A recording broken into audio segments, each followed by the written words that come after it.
रोज शादी के पलेट कोइले बारे पगलेट रोज देखेनी फेसबुक पे चालू कके इंटरनेट रोज देखेनी फेसबुक पे चालू कके इंटरनेट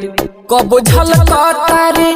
कब लचकता रे 52 गज के लाली सरिया में कमरिया लचके रे 52 गज के लाली सरिया में कमरिया लचके रे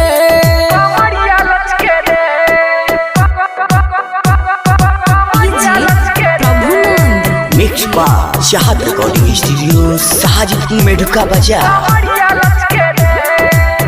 जान मारेला उठ के लाली नाक के नथिया कान के बाली दिला बाहर रहेला बेचैन देख के अखिया काली काली पलूसर के तज बना के भीतरी लौके रे 52 गज के लाली सरिया में कमरिया लचके रे 52 गज के लाली सरिया में कमरिया लचके रे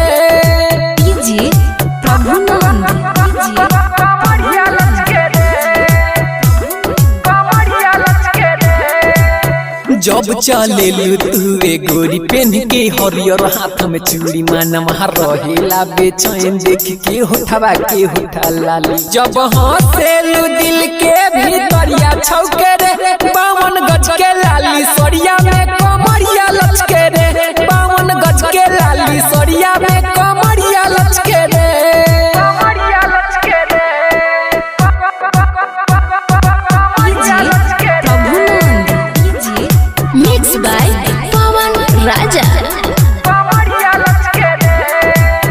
प्याज में भैनी हम दीवाना तू देखवलू वैसन सिस्टम कबो देखल है ना सिकंदर पवन राजा तुहरा जैसन देखे में फिगर तोहार मस्त